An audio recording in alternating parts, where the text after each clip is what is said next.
beautiful woman who's been speaking is none other than Seema Kumar, who is Global Head, Office of Innovation, Global Health, and Scientific Engagement at Johnson & Johnson. She's a member of the Communications Leadership Council at Johnson & Johnson and responsible for maintaining the company's leadership position in innovation and global health.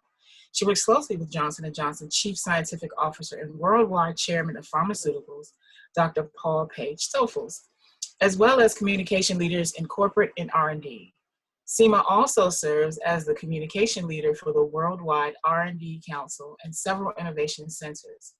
She has published more than 200 news and feature articles on science and medicine, for which she has won several awards, including an Award of Excellence in Writing from the American Medical Writers Association and 3 gold medals for media relations, science education, and web development. Seema holds a master's degree in science journalism from the University of Maryland, a fellowship at the National Cancer Institute, a Bachelor of Science and Communication from the University of Maryland, a graduate diploma in journalism and mass communications, and a Bachelor of Science in Physics from Stella Maris College in Madras, India. Seema, it's always a pleasure to be with you. I do want to say that was the corporate introduction, but what you should know about Seema is she is, in my mind, a mix of Oprah Winfrey, Martha Stewart, Anna Wintour, and Beyonce. So all of that in one person. But thank you so much for being here, Seema. Take it away. Oh my God. Thank you for that introduction, Quinta. I've never been compared to Beyonce. It's like made my day. Made my day. Oprah, Beyonce, Martha Stewart. That's great. Quinta, I mean, thank you so much for the introduction. And it's always, always lovely to join this group, this, women's leadership session that we always have at Bio. I wish we could all do it in person, but obviously, thank God for technology. We're doing this, through Zoom and still feel connected, which I'm really grateful for. Maybe next year, this time, we'll all be in person together in a room. So as Quinta said, my name is Seema Kumar, and I have worked for Johnson & Johnson most recently for about 17 years, and before that have worked for many big scientific institutions, as Quinta mentioned, all of them with just extraordinary brand names. And the brand name is only an expression of what those institutions do, which is really change the world for the better. And so it's an honor to be connected with brands like them. And today I want to share with you really my personal story, tell you a little bit more about my journey, and then open it up for questions, because I think that the best interactions and the Q&As actually make room for very rich conversation. So if we could go to the first slide. My entire life, you can think about it as the number of institutions I have worked for and the various different programs that I have worked on and multiple scientific advancements that I have helped communicate. But at the end of the day, if I think about things that converge at the intersection of what I'm passionate about is science, is creating social impact. And also social impact involves, making a positive change in the world, and also my passion for women and girls. So I grew up in India, and, India then was a much poorer country. It still is in some ways, a middle income country with lots of poverty still in India. It's a tale of two cities sometimes when I go back there. But as I was growing up, one of the big things that I learned from my parents, especially, was that to improve your own life, to land a great job, to be self-sufficient and independent, and to give to others and mentor others and create the impact you want to make, that science was essential. And science wasn't just the discipline, it was about critical thinking, to question things, to ask for evidence, to look at insights, to look at how to change the world to be a better place. And so I grew up always loving science very much. And I recall this one particular story. I remember that exact moment when there was an aha moment for me personally as a young girl, is sitting we lived in a high rise in Mumbai, and we were sitting in the balcony, my parents and I, watching the fireworks go off in the sky for Diwali, which is the festival of lights that we all celebrate in Diwali, and watching the fireworks go off. And suddenly it occurred to me that I would actually see the fireworks go off, the lights, beautiful, brilliant bursts. And then a little bit of a delay later, I would hear the sound, the boom. And I asked my dad, why is that?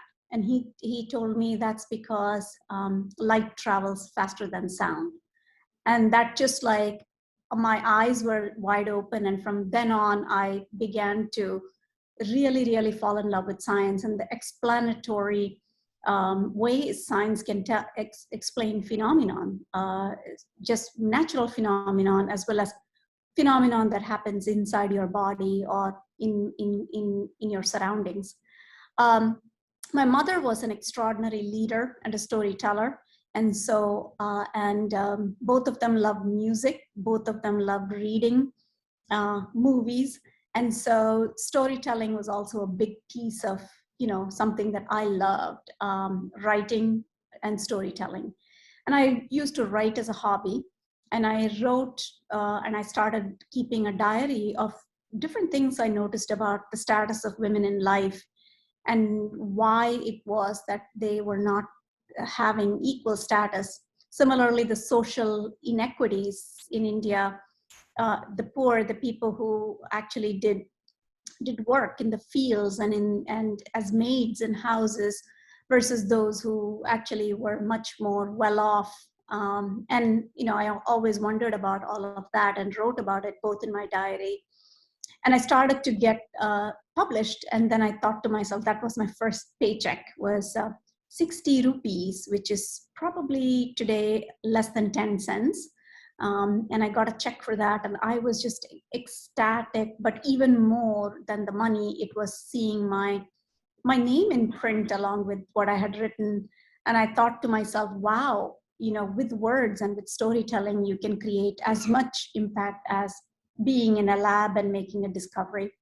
And so, and throughout my life, as you heard Quinta talk about the places that I have worked, throughout my life, that has, sort of repeated itself and been a truism that I have observed: the potential of science to create huge impact and progress for society, including right about now. This past year, I've been working 24/7. I've never worked this hard in my entire life, I have to say, because we, as you may all know, worked on a vaccine, a single shot vaccine against COVID at J&J. And it was one of the most exhausting but most exhilarating times. And to bring it to the finish line was just such a wonderful, wonderful feeling, but also the communications of it. Because as I began to realize right at the beginning when we started to work on the vaccine, that most people, this was like, I would say this time last year or even earlier, March, April timeframe, we had all sort of grown up in a world where we hadn't seen a pandemic like this ever. So we had forgotten our immunology. We had forgotten how our immune systems work. We've forgotten how vaccines work, how they actually teach the immune system in your bodies to recognize an external enemy and protect against it. And so I thought to myself, wow, there is such a thirst for knowledge. And at Johnson & Johnson, we launched a program called Road to a Vaccine. And that was sort of a huge moment, watershed moment, because we were sharing progress about the vaccine, and we were interviewing external experts live on LinkedIn. Every Tuesday, we brought in Lisa Ling from CNN as a host, and we were doing this every Tuesday live. And the reason why it was so important, but also a breakthrough, was because a pharmaceutical company typically is beholden to lots of different rules and regulations about what you can say, what you cannot say.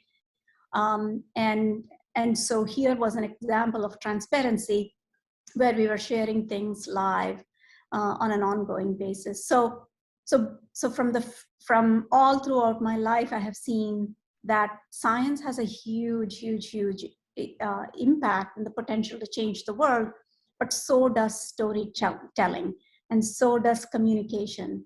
And especially when you're telling stories about impact, that it has the potential to change the world. Another big constant in my life has been empowerment of women. As I mentioned, even as a young girl, I questioned and I wondered why women had to do certain things that or abide by certain rules or be pushed in the background where men were not, and questioned it, and I wondered why that was so. And so since then, women's empowerment has been a lifelong passion for me. And the final couple of things I will say, and then I'll move on to the next couple of slides. So at first, when I came to the United States, and even when I was in India, I had grown up in Mumbai, which was a very cosmopolitan city. It's like growing up in New York City. But I would go to sometimes parts of India that were not yet that progressed, and I would be wearing maybe jeans and a t-shirt or something like that, and people would look at me like I was doing, like, you know, I was from another planet.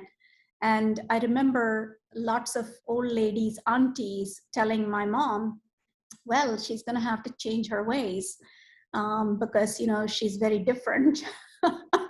And I remember like a year later, everybody else in that neighborhood was wearing jeans and t-shirts, and they had shed all of their traditional attire. Of course, I still wear traditional attire, but for, you know, for festivals and things like that, it really was not a practical thing to be wearing, you know, flowing clothes with lots of, you know, frills and things like that into a chemistry lab or a physics lab. But the strength in, so then after coming to the United States, same thing. I would walk into a room and all of a sudden I'm the only one who looked different. And similarly, even as of 3 years ago, I remember I was invited to a luncheon in Manchester, luncheon by the European Science Open Forum Leadership Council. And I walked in there, and there were all these old men, I should say. And then there was only like 3 of us who were women. And I walked, and I'm the only one from India. I'm the only one from a private sector. And I look around, and one of the things I realized as I went through these experiences throughout my entire life is that you can actually walk into a room, be different, and you could kind of cringe and go into your shell. Or you can walk into a room, be different, and when all eyes are upon you, use that moment to take the stage, own yourself, and use that platform to bring forward a very powerful message. And so I realized over time that there is huge strength in being different. And that diversity is important because multiple points of view lead to innovation, even if they are points of view that are, you know, in discord and disagreement with yourself. And then finally, there is a huge payoff in taking risks. So as you all know, I just mentioned to you that science is my passion. But at the end of the day, I decided that I would not pursue a full career just being a scientist, because I found that the social impact part of it was just as important to me, and the writing and the communications and the storytelling was just as important to me. And throughout my life, sometimes when people hear the last name Kumar, they immediately associate, they think that I'm from the IT department. I get so many spam mails that are about asking me questions about IT and computer science. But the reason I'm telling you this is that I decided to take a leap at one point and decided to go into science journalism.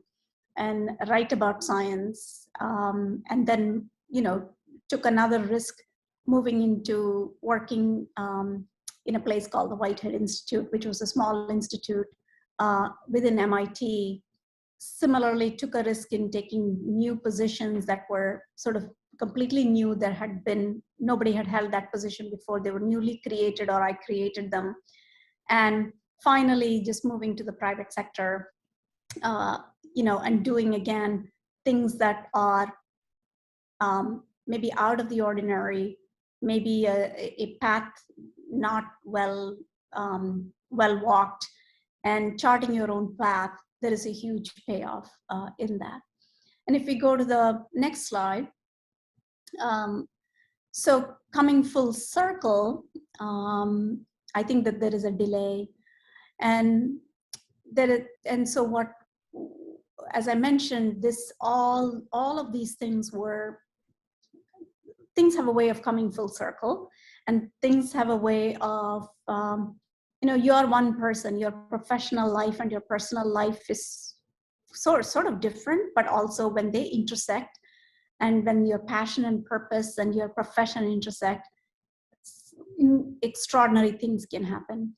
So a few years ago, actually I would say more than 10 or 12 years ago, I began to notice, when I first came to the United States, I didn't see many women like me.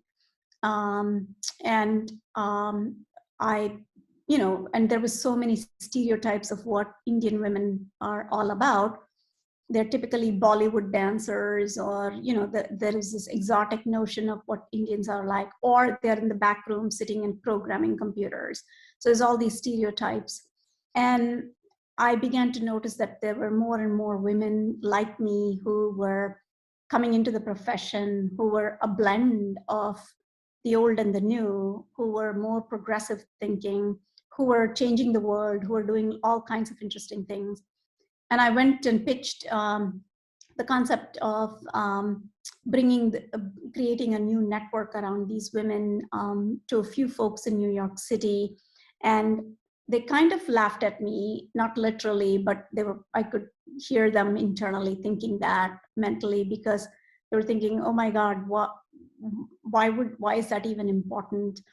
But I think that now people have realized that, South Asian women are making a huge difference, and that bringing them together, just like you bring Black women together, Hispanic women together, Fortune's, most powerful women come together.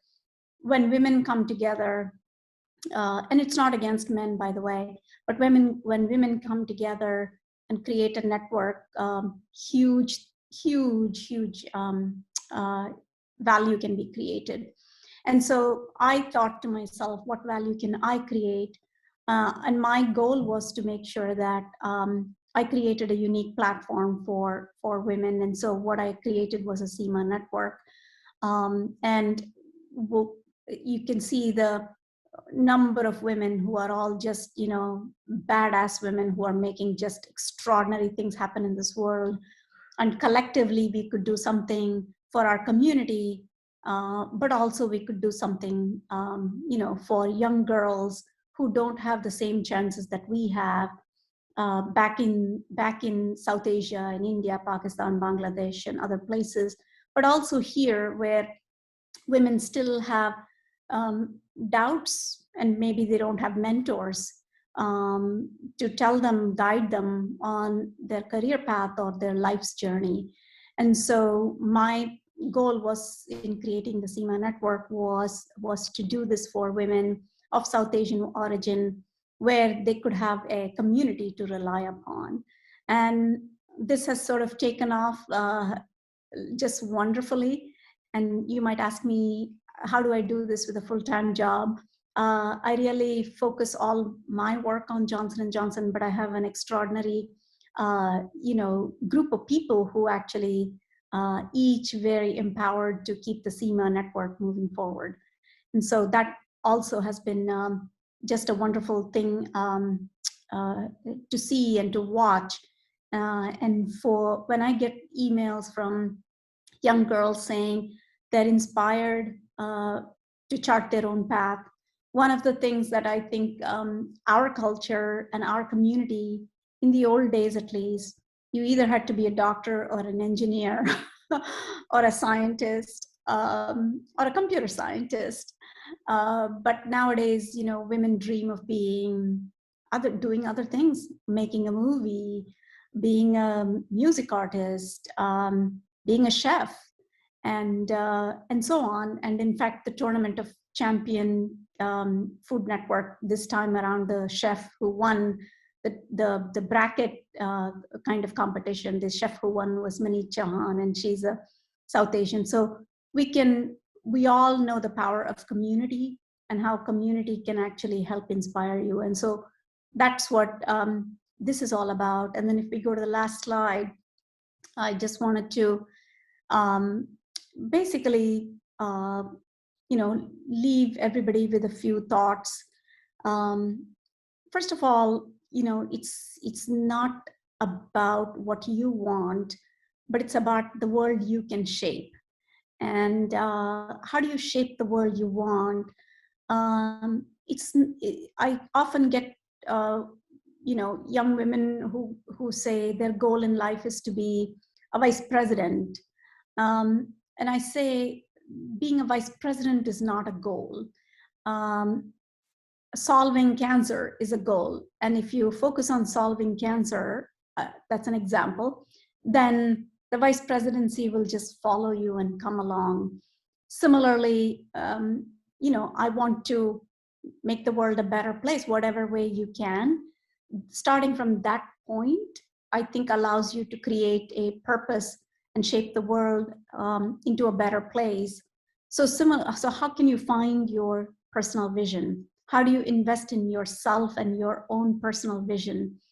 Even if it's an hour a day early in the morning, what is that?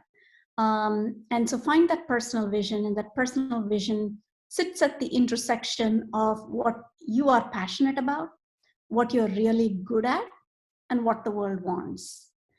Because if you are passionate about something and you're very good at it, let's say it's cooking, you love and you're passionate about food and cooking, you are very good at it, and then the world wants like really, fabulously tasty food, then you've got a real purpose and a passion that you can change the world. And the purpose could be feed the world, or the purpose could be to teach young kids in disadvantaged communities how to cook healthier. It could be so many different things. So there is a purpose element that is important. Second is to be a team player. No individual can do it alone. And so the more you support others, others will support you. And to be a team player is really important. Always lead with passion and with your heart. And it goes without saying, when you have passion, when you have heart, everything else will follow. You don't feel tired, you don't feel exhausted, you don't feel like it's a chore or it's a job. You just feel energized. Sometimes people ask me, how do you do all of this? Like, aren't you bored? Aren't you exhausted? I say no, because I find it to be my passion. And that's what that's why. If I was doing probably a different type of a job, I probably would be bored, and I probably wouldn't have the same passion, and it might seem like a chore. So how do you find that thing that really makes you wake up in the morning, be happy, and you're like eager to just have your coffee and get to it? And embrace entrepreneurship. Take risks, because find the thing that you're passionate about and then drive it towards an end goal. And then you have to demonstrate impact and value, because if you follow your passion but the world is not interested in it, and you're not creating value for the world, then it doesn't have as much of a impact. And then bring a sense of urgency. Never give up, never stop. Always be impatient, not in a bad way, but impatient for the world, to make the world a better place. Have a global mindset, and global mindset, I include two different things. One is global in terms of what's going on around the world. If nothing, the pandemic has shown us that we are a global world, we're all connected. But second is global mindset means to embrace diversity, to embrace everybody and anybody, you know, to understand, to walk a few steps in their shoes. And that is an important learning and growth for yourself and your point of view. And that's another type of investment, is to really spend time with others and understand where they are coming from. Network, of course, you know, that is, go on to LinkedIn, create your own communities, and finally giving back, and gratitude, because the best gift is the feeling you get when you give somebody the gift of, whether it's mentorship, whether it's advice, whether it's donations, whether it's social impact, whatever it is. Giving back really makes you feel good.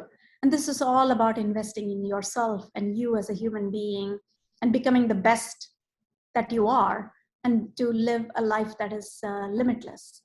So with that, let me stop and turn it over back to Quinta. And I just have to say, Quinta, I have seen you grow and blossom and become a huge leader in all of the time that I have known you. And so I know that in that last slide, I see a lot of you and your power and how you have just become the best of yourself. So thank you for having me. Seema, you know I cry. I don't know. Thank you for your words. That means so much to me. I was just sitting here thinking about how you are my fairy godmother, because you never tell us no. You always make sure we have the resources that we need to be successful with our programming. So I can't thank you enough. And your words, like you just made my day.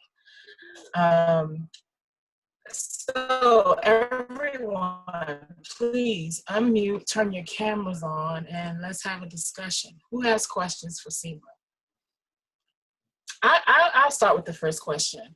How does someone who isn't connected in any way, or doesn't have inroads, how do they come to work for an organization like Johnson & Johnson? How do you even get your resume ready? That's a great question, Quinta. So, you know, first of all, you have to learn more about a place like Johnson & Johnson, not just about the products it makes and all of that, but what are its value systems. And I think for any organization like that, understanding their values, what they what they're all about, the things that they regard as high ideals. So first of all, learn about that, number one. Number two, if you are in the healthcare arena, and if that's your interest, then network. Try to get to different people at Johnson & Johnson, and and then third thing is, of course, apply for jobs. But when you're getting your resume ready, you want to make sure that you have three things. Johnson & Johnson's purpose is to combine hard science and ingenuity to profoundly change the trajectory of health for humanity. And so that is our purpose. And so if you're just science but no heart, then that's not a good fit with Johnson & Johnson. If you're all heart, but there isn't that evidence-based scientific approach, then that's also not but ingenious, to be like, to think differently, to embrace diversity, to have shown that you actually have purpose and you have made an impact on the world. So I think that is how you get your resume ready. And you have to create your own, what is your own personal brand? What is it that you bring to the table? And think about what your purpose is and your brand is, and what you want to be, right? What big problem do you want to solve in the world? And chart your path towards getting yourself the skills and the capabilities you need to actually make that change.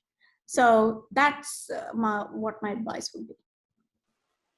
I have a question. I was going to wait and see if the Go for mentees it. had a question. Hi, thank you for your talk, by the way, and for telling us about all that you do and being an inspiration.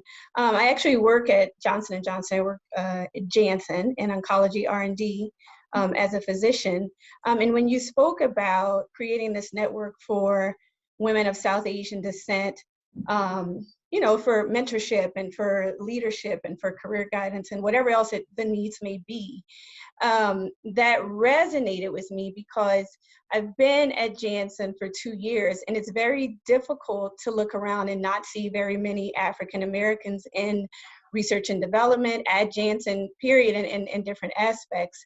So, you know, seeing that and seeing that there was a need, I have joined a lot of their diversity, equity, and inclusion initiatives, which sort of came about last year after the George Floyd incident, which is a great thing, you know, that these things are coming about, but it's going to take time to build what they need. So what is your guidance for people who don't see themselves in leadership, and there are not these groups like you that, you know, such as what you have for those of South Asian descent around to give us guidance if we want to become leaders? No, it's a great question. It's a really good question. And by the way, it says Jay Tolbert. Your first name is? Oh, Jazzy-Ann. Jazzy-Ann? Yes. Yeah. Nice to meet you.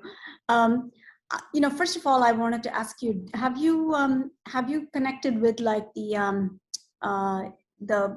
diversity, the enterprise resource group, the research, the Black group that exists within Johnson and Johnson?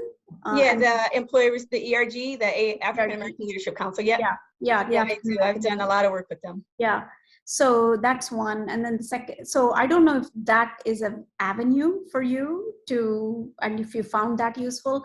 Second thing I would say is one of the other things that I have found really useful is the Women's Leadership Initiative. And so in the Women's Leadership Initiative within Johnson & Johnson, you know, subgroups tend to happen. And I think my last piece of advice would be, don't wait for something to happen. Take initiative, maybe, and come up with ideas for the ALAC group, you know, the African American Leadership Council group, or there's also the other group, which is the Women's Leadership Initiative. There's one more group, which is broader than, you know, there's a broader group as well of all ERGs together. So I would just take those ideas and bring it forward and, you know, send it along. And don't, you know, at J&J, you should never hesitate to reach out to anybody and everybody. Find yourself a mentor as well within JRD. I think that also will be a great help, and allies. Because a mentor doesn't always need to be, you know, from your same, you know, cultural heritage. Sometimes an ally, you know, can also be a big mentor for you. I hope that helps. Yeah, and we've done a lot of those things as well. So that's great to hear that those are things you would also recommend. Yes, that's great. But, you know, I mean, you never, I'm sure you do this already, but never hesitate to take initiative. I kind of just wanted to ask, how do you know which opportunities are the right ones at the right time? This is a bit broad, but sometimes there's a lot of different things that are, I guess I can also speak for myself. There's a lot of different things that you want to try out, a lot of avenues that you want to explore. How do you know which opportunities you should run with and which ones might not be the right choice to go with at the time? Yeah, I think that's a great question, because I think, especially in this day and age, the world is your oyster, right? It's an ocean of opportunities, and how do you decide which ones? The good news is that just because you choose one, it doesn't, you know, rule out the other opportunities down the road. Number one. Number two, you have a huge runway, right? And so I remember about myself, I used to think when I was young, much younger, I used to think, oh my God, I'm running out of time. I need to do this before this time. But then I realized later on, why did I rush so much? I could have tried both A and B and C and figured out which one I wanted, rather than like feeling like I was in some sort of deadline to choose everything. All that said, I would say, in my mind at least, this is just my personal opinion, the best opportunities lie at the intersection of two different ones: disciplines and, in other ways. They are, that's where the intersectionality of two things or three things. And at that intersection lies the best opportunity. So as you're looking at it, think about it that way, number one. Number two, where is it that you can learn the most? And to get out of your comfort zone, there may be one opportunity in which you could just walk in there and do it with your eyes closed, right? And then the other opportunity may be one in which you really have to stretch and learn. And so I would choose the one that you stretch and learn in, and the one that makes you uncomfortable and maybe, not so well versed in. I hope that helps. Yes, thank you. Who else has a question for Seema? I just have a more general question. It's not really about like leadership or personal development, but you mentioned that you have a background in science communication. And I was just curious how Johnson & Johnson was planning on improving science communication in the future. I think after the pandemic, we've all realized that the way that science is communicated oftentimes can be confusing, misleading, and lead to more dissent than is necessary. So I was wondering if there was any techniques that Johnson & Johnson utilizes now and plans to use in the future as well. That is a great question, Leila. So, just recently, my role changed and expanded to actually look at that question and figure out how to do this. So I am part of several forums, including the World Economic Forum, Global Future Council, and there is another Aspen Institute program that is looking at this question. And also, I think many other fora, specific, specialized groups, including Research America, are looking at this. So on the one hand, I think that never before has science been on the front lines and on the front pages like we've had in the last year. But never before has there been so much scrutiny, the demand for transparency, and also the, like you said, good information, misinformation, dissent, and that has perhaps led to a lack of trust. First, there was an increase in trust, and then it led to a lack of trust. So we are looking at that and how to solve it for the future. And in fact, if any of you have ideas for what should be done in the future, this is something that, there is no magic bullet answer for that. But I think that that is part of the mandate that I am taking on in my new role, as to figure out how do we do this better. Does Johnson & Johnson provide I was wondering, with that last statement you had made me think of internships for science teachers and their students.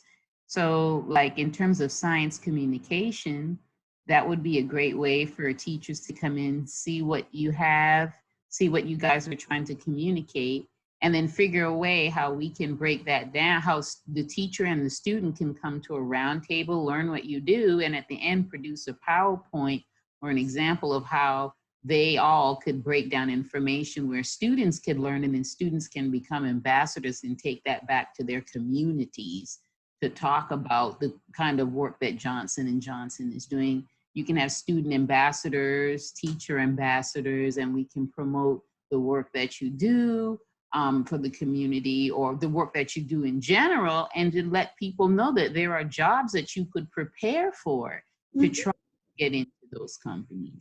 That is an excellent idea, Jackie. And I would love to kind of follow up on that and perhaps have a conversation on how that could, be something that we could do. So part of this BioGENeius program that we support and Also the BioGENeius challenge and the Shark Tank challenge, those are all like parts of the answer, but perhaps there's a way to make this even scale it up and bigger, better, number one. And number two, what other fora, that's one of the audits we're doing, what other fora are there to actually do this sort of work so that there are ambassadors. For example, we support the AAAS Mass Media Fellowships. What that is like scientists apply for fellowships, and then they get placed for 3 months in the summer at a media house. So a scientist would get like a 3-month internship, for example, at the Wall Street Journal or the Discovery Channel or something like that. And their goal would be to learn about how to communicate science. And the graduates of those programs have been just extraordinary communicators, science communicators. But on the flip side of it, I think we also need to communicate to people that science evolves, right? What you may know one day may turn out to be wrong tomorrow. And that's what happens with science. And we've seen it time and time again. On the other hand, I think the public gets, one day sugar is good for you, another day sugar is bad for you. People see that as conflicting information, and the trust goes. And then same thing with masks, right? you feel like you're hearing conflicting information.